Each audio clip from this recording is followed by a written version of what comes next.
అయితే దీన్ని కాలంలోనే కలిపేస్తా. కుర్రం టొక్కం కుర్రం కొక్కం అక్కం పక్కం అసలు ఎవరికి సెక్కం. పైకి వెళ్ళిపో.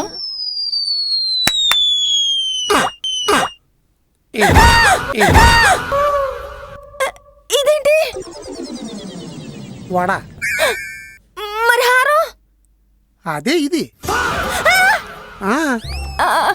మళ్ళీ హారం కావాలంటే? వడ గాల్లోకి ఎగరేసి మంత్రం చదివితే హారం కిందకు వస్తుంది. ఇది మళ్ళీ చేయండి. ఈ వెంటనే చదివితే రాదు, కొంచెం గ్యాప్ ఇవ్వాలి. మరిది? టమాటా చట్నీలో ముంచుకుని తిను. తినేస్తే అరిగిపోద్ది, అరిగిపోతే హారం రాదు. వదిలేస్తే పాచిపోద్ది కదా. అందుకే పాచిపోకుండా కాచుకుని కూర్చోండి, లేదంటే మనకు వాచిపోద్ది. Oh my God.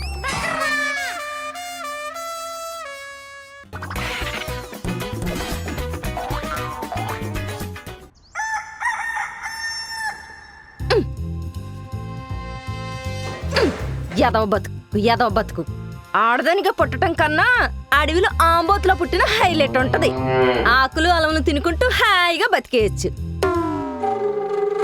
ఇదిగో ఆడలేడీసు, మీకెప్పుడైనా అనిపించిందా తాడి చెట్టంత ఎదిగాక మెళ్ళొచ్చిన తాడు ముక్కు కట్టించుకొని ఎవడికో జీవితాంతం గుడ్డు చాకిరీ చేస్తున్నాం, ఇదేం లాజిక్కా అని? పొద్దున్నే లేవడం, అంట్లు తోవటం, వంట చేయటం, సాయంత్రం మళ్ళీ అంట్లు తోవటం, వంట చేయటం, పొద్దున్నే మళ్ళీ లేవటం, అంట్లు తోవటం, వంట చేయటం. అంట్లు తోవటానిక ఇంత అందంగా పుట్టింది? ఏమన్నా అంటే నీ సంసారం బంధం బాధ్యత అని బొక్కలో సూక్తులని చెప్తారు. తోమి తోమి అంట్లు అరిగిపోతున్నాయి, ఉతికి ఉతికి బట్టలు చిరిగిపోతున్నాయి గాని మనకు మాత్రం ఆనందం రావట్లేదు. ఛీ, యదవా మళ్ళొచ్చి తోముతా, ముందు ఇల్లు ఉడుతా. నెమ్మది నెమ్మదిగా ఫ్రెండ్స్ ఫోన్ చేస్తా మానేస్తారు. మనం కన్న కళ్ళన్నీ మర్చిపోవటం మొదలెడతాం. పిల్లలు పెద్దోళ్ళు అయిపోతారు, మనం ముసలోళ్ళు అయిపోతాం. కానీ ఈ చాకరీ మాత్రం తప్పదు. ఎదవ రొటీన్ బతుకు. కల్తీ. పోనీ బావని వేరే దానికి ఇచ్చి పెళ్లి చేయవే, రొటీన్ గా కాకుండా వెరైటీగా ఉంటదేమో.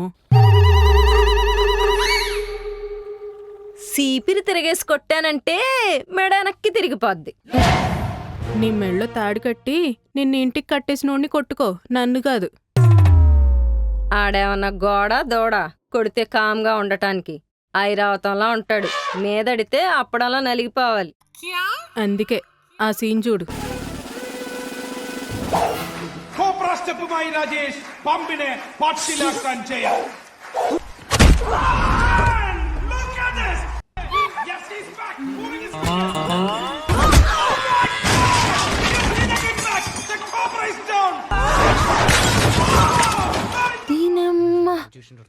ఈనుగు పొల్లలా ఉంది, ఎరక్కొట్టేస్తుందేంటే? అది దాని పవర్ కాదు, కరాటీ పవర్.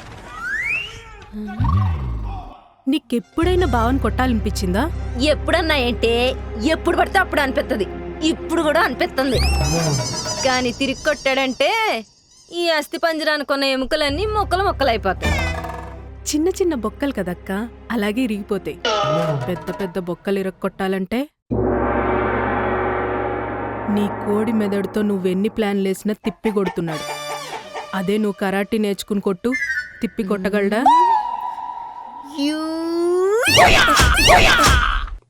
అది కరాటీ కాదు, కుంఫు. ఆండ్రాయిడ్ ఫోన్లో యాప్స్ అన్ని ఇన్బిల్ట్ అయ్యన్నట్టు నా బాడీలో కుంఫు ఇన్బిల్ట్ అయినట్టుంది. కుంఫు నేర్చుకోనా? కుల్ఫీ తినేసిన తర్వాత మిగిలిన పుల్లలా ఉంటావు. నీకెందుకే కుంఫు, కరాటీ నేర్చుకో. నేర్చుకుంటా ఓడిపోయి ఒళ్ళంతా ఫ్రస్ట్రేషన్తో నిండిపోయింది. కరాటే నేర్చుకొని నా కసంతా తీర్చుకుంటా.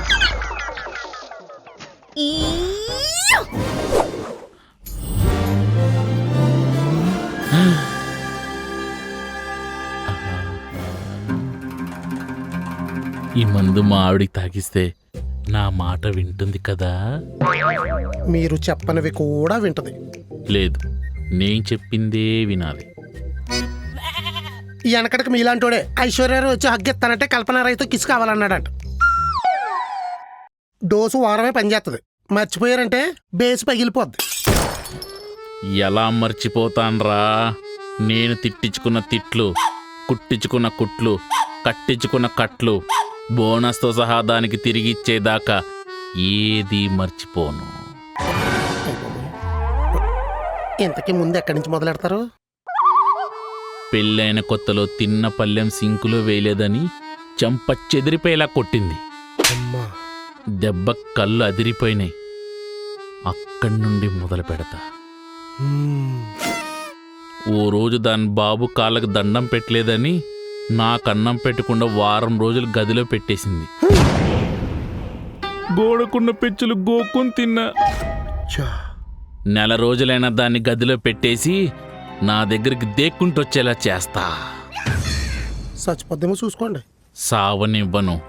నా పగ తీరేదాకా అది ప్రాణాలతోనే ఉండాలి. పగలు తప్ప రాత్రులు కనపడరు, మీకు కూడా పగ ఉందా? ఒక మనిషిని బతికించేది గాలి, నీరు, నిద్ర, ఆకలే కాదు, పగ. పగ పగ కూడా బతికిస్తుంది. ఇది చెన్నకేశ్వరరెడ్డి సినిమాలో బాలయ్యబాబు డైలాగ్ కదా. ఏ ఆఫీస్లో బాస్ చెప్తే ఒప్పుకోవా? మీ ఎగ్జైటింగ్ చూస్తుంటే జైలుకి వెళ్ళి కొట్టించుకునేలా ఉన్నారో, కొంచెం జాగ్రత్తగా హ్యాండిల్ చేయండి.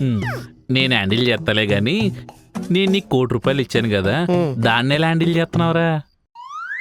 హ్యాండిల్ స్టీరింగు కాదు, ముందాటిని మా ఆవిడ కనపడకుండా మాయం చేసేయాలి. ఒరే ఆరా, నువ్వు అందరికీ వేస్తావు కదరా టోక్రా, అందుకే నేను నీకేసారా ఓయ్యారా. ₹1 ఇస్తే ఖర్చు పెట్టుకోలేక కష్టపడిపోతావని డబ్బాలో డమ్మీ నోట్లు పెట్టించా.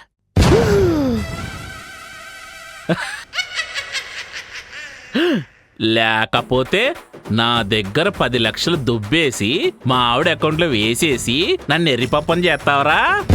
ఇప్పుడు ఈ మందు దానికి పట్టించేసి దాని దగ్గర ₹1 దుబ్బేస్తారా? అప్పుడేం చేస్తావరా? మోసం. పగ దాని మీదే కాదరా, నీ మీద కూడా ఉంది.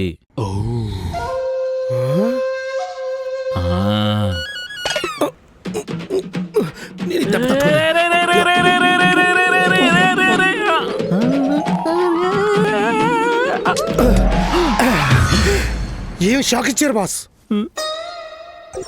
షాక్ నీకు కాదురా, నాకు తగిలింది. మందు మొత్తం అలా తాగేసావేంట్రా? అచ్చో, మందు తాగేసేనా? ఆయన ఇది మందు కాదు, రచననే. మీరు నాకు డమ్మీ డబ్బులు ఇచ్చారండి, నేను డమ్మీ మందు పట్టుకొచ్చా. డమ్మీ మందా? ఇది మా ఆవిడికి పట్టించి ఎక్స్ట్రాలు చేసి ఉంటే దుమ్ములు ఏరేసి ఉండేది. కుదరదు.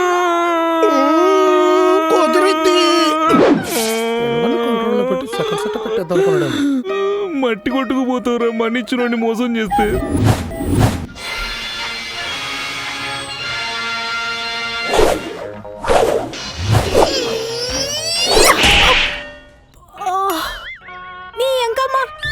గుట్టు తినేస్తున్నావు. నీ కరాటే కంప్లీట్ అయ్యేసరికి కర్రలా ఉన్నదాని కాస్త బర్రెలా తయారైలో ఉన్నావు. పోషణ సరిగ్గా లేకపోతే శిక్షణ సరిగ్గా రాదు, శిక్షణ సరిగ్గా లేకపోతే ఆడి చేతిలో చెప్పు దెబ్బలు తింటాం.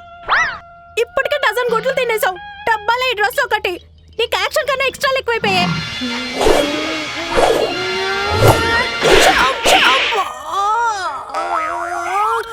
నీ ఎంకమ్మ నీకు సలాలు ఇచ్చి నేను సాగు తెచ్చుకున్నట్టుంది. బాబు తప్పు. సౌజీ కుమారి గారి ఎదురుకర్రకి ఎలుగుబంటి డ్రెస్ వేసినట్టుంది, కనబట్లేదా?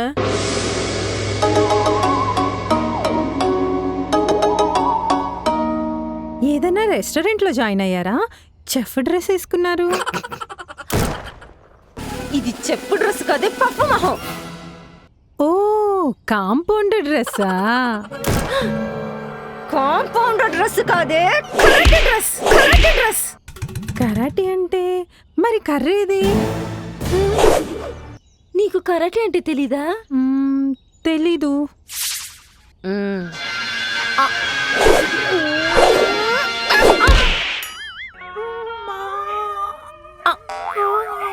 ఇదే కరాటే అంటే. పొట్టు నడుములో పేగులు మెలిపెట్టేస్తున్నాయి. అందుకే నేర్చుకుంటున్నా. ఎందుకు? చపాతి పిండి కుమ్మడానికా? కాదు, మా బావని కుమ్మడానికి. కరాటే నేర్చుకుంటే మొగుడిని కొట్టచ్చా? ఎవరి మొగుడినైనా కొట్టొచ్చు. అయితే నేర్చుకోండి. ఏంటి నేర్చుకునేది? ఈ కరాటే నేర్చుకునేసరికి ఊర్లో ఉన్న కోళ్ళన్నీ చచ్చిపోతాయి, గుడ్లెట్ లెక్క. కావాలంటే ఉప్పు కోళ్ళని తెప్పించి పెద్ద పెద్ద గుడ్లు పెట్టిద్దాం. మీరు మాత్రం కరాటే నేర్చుకోండి. నీకెందుకో అంత ఇంట్రెస్ట్? ఎవరి మొగుడినైనా కొట్టచ్చంట కదా. డోంట్ వరీ, బ్రూస్లీ 1 ఇంచ్ పంచిచ్చినట్టు నేను ఇంటింటికో పంచిచ్చుకుంటూ పోతా. అయితే నేను కాలనీ అందరితో చెప్పేస్తా. నోట్లో నువ్వుకేం జాగదు, గువ్వలో ఎగురుతావు. కాలనీ అంతా చెప్తే మన ఆడోళ్ళు ఏమన్నా తినమైన వాళ్ళ ఊరంతా టమకేస్తారు. ఇది నా కక్ష, నా కరాటే. సైలెంట్ గా నేర్చుకోవాలి, రియాక్షన్ మాత్రం వైలెంట్ గా ఉండాలి. ఈసారి ఏదో పీకేలాగే ఉంది. నాకు అదే కొడుతుంది. ఎస్, పీకుతా. ఇంతకెందుకొచ్చావు? మీర్జాపూర్ మహారాణి గారి నెక్లెస్ వేలం పట్టుకొచ్చిందంట. మన కాలనీకా? మీరేమన్నా వేలంలో పాల్గొంటారేమోనని. పాలు, పెరుగు, నెయ్యి, వెన్న అన్నీ కొంట.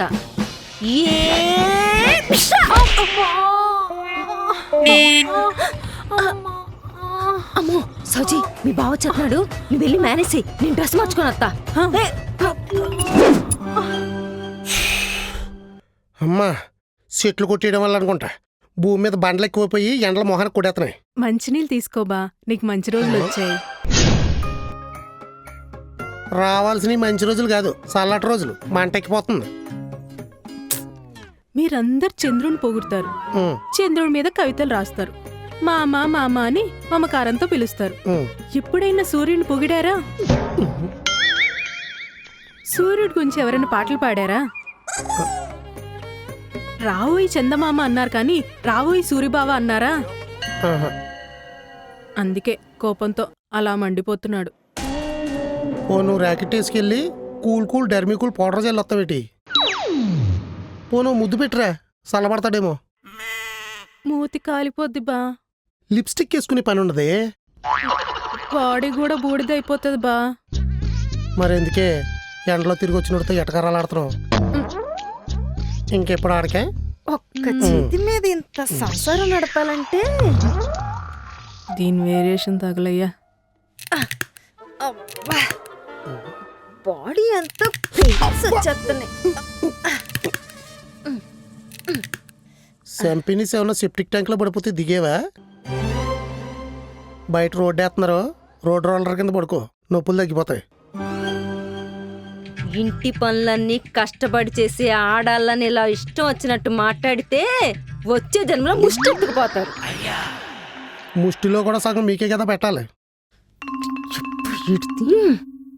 సర్లే, నేను ఒక ప్రపోజల్తో వచ్చా. డిస్పోజబుల్ కవర్లో కట్టి దూరంగా ఇసిరేస్తా, అవతల పో. మీర్జాపూర్ మహారాణి తెలుసా? మీర్జాపూర్ సిరీస్ తెలుసు. ఆ రాణి పెట్టుకున్న హారం వేలం పాటుకొచ్చిందంట. మొన్న వాడిన గన్ను వేలం పాటలో పాడి మరీ నిన్ను కాల్చి చంపేస్తా. యాంటిక్ పీస్ అది. ఆహా, అందుకే నేటి ఆంటీలు అందరూ తయారయ్యారు. మీకు లాజిక్ చెప్తా. పాత కాయిన్లకి పాత నోట్లకి పిచ్చ డిమాండ్ ఉంది తెలుసా? తెలుసు. పాత యాంటిక్ పీసులకు కూడా పిచ్చ డిమాండ్ ఉంది. తర్వాత బోల్డ్ అని డబ్బులకు అమ్ముకోవచ్చు. ఆహా, పాత మొగుళ్ళకి కూడా పిచ్చ డిమాండ్ ఉందంట తెలుసా? ఎక్స్పీరియన్స్ ఎక్కువ, ప్రతిదానికి పెళ్ళాన్ని ఎప్పుకు తినరని ఎత్తుకుపోతున్నారంట. డబ్బులున్న హీరోయిన్లు అయితే కొనేసుకుంటున్నారంట. ఇది వ్యాపారం, ఇది వ్యవహారం. ఇదిగో మీరు ఇలా ప్రతిదానికి ఎట్కారం ఆడారంటే వంటింట్లో ఉన్న కారు తెచ్చి వంటికి పోతా. ఎవడే ఎటకారం వాడింది? యాంటిక్ పీసులు ఏలం పాటలో పడ్డానికి మీరు ఏమైనా రోల్స్ రాయల్స్ లో దిగి రాను అనుకుంటున్నారా? ఏదో కంకర మొహాలు వేసుకుని ఎవడో పనికి మళ్ళీ ఏదో సన్నస్ కబుర్లు చెప్తాడు. మీ కాలు చేయి ఖాళీగా ఉండదు కదా, తీసుకొచ్చి కొంపలేడతారు. మహారాణులు వాడిన నెక్లెస్ని ఆభరణాలనే మీరు ఏలం పాటలు ఎట్టేసుకుని వేసేసుకుని తిరిగితే మాకు లింకేసి ఎట్టి బొక్కలో తోస్తారు అందరినీ. దానికి పర్మిషన్ ఉందంట. ఎవరిచ్చారంట? మీర్జాపూర్ మహారాజా? అబ్బా అంటే ఏంటి మీరొక్కలే తెలివైనోళ్ళు అన్నీ మీకే తెలుసు ఆడోళ్ళంటే ఏ తెలివితేటలని ఎర్రి పప్పలనా? ఎగ్జాక్ట్లీ. మేమేం తెలివి తక్కువలం కాదు, మీరే మా తెలివితేటలను నిరూపించుకొని ఒకట తొక్కేస్తున్నారు. యాంటిక్ పీసులు అనేవి నీలాంటి యావరేజ్ ఆడవాళ్ళకి అందవే. అది అది మీ కుళ్ళు. అలాంటి చరిత్ర గల నగలయ్యి మేము వేసుకుంటే మీరు చూడలేరు, కొనలేరు కూడా. అందుకే దేనికి ఒప్పుకోరు కూడా. నేను ఆ యాంటిక్ పీస్ ని వేలం పాటలో పాడాలి, కాలనీలో ఆడోళ్ళంతా ఓడాలి, అది నేను వేసుకొని తిరగాలి. కుక్క గోలు చోటు కొనిస్తాను, అది వేసుకుని తిరుగు. యథవసంత కొంపక రాగానే మొదలెడద్దు ఏదోటి. ఇప్పుడు ఎందుకే బావతో గొడవ పడుతున్నావు? గొడవ పడితేనే కదా యుద్ధం మొదలవుద్ది. నా కరాటే కోర్సు కంప్లీట్ అయ్యే లోపు మీ బావని బాగా రెచ్చగొట్టి పిచ్చ కొట్టుడు కొట్టడానికి ప్రిపేర్ చేస్తా. అమ్మని ఇప్పుడే అంటిచ్చా, నెమ్మదిగా ఆజ్యం పోతా, తర్వాత పెద్ద హోమం చేస్తా. ముందు కరాటే కరెక్ట్గా నేర్చుకో.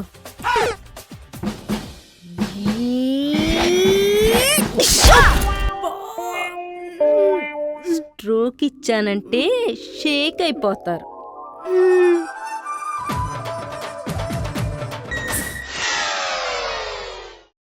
రేయ్, ఒక అమ్మాయి సింగిల్ గా ఉన్నప్పుడు దాన్ని కిలికితే ఓకే, బాయ్ ఫ్రెండ్ ఉన్నాడని తెలిసి కూడా ఎలా కిలుపుతారు మీరు? నన్ను ఎవరైనా ఏమైనా అన్నా లేదా డిస్టర్బ్ చేసినా కొట్టేస్తావా? తప్పు చేస్తే ఎవరినైనా కొడతా. వాడు నేను ఇంకా డిస్టర్బ్ చేస్తున్నాడా? ఇప్పుడు ఆ టాపిక్ ఎందుకు? వాడు డిస్టర్బ్ చేస్తున్నాడా, నువ్వు చేయించుకుంటున్నావా? ఛీ, నేనెందుకు అలా చేస్తాను? ఏంట్రా ఇదంతా? అసలు మగాడు మనసుకి కంట్రోల్ ఉంటే మగువ మాయలో పడి మట్టి కలిసిపోయే ఛాన్సెస్ చాలా తక్కువ ఉంటాయి. Chairs for all the men bro.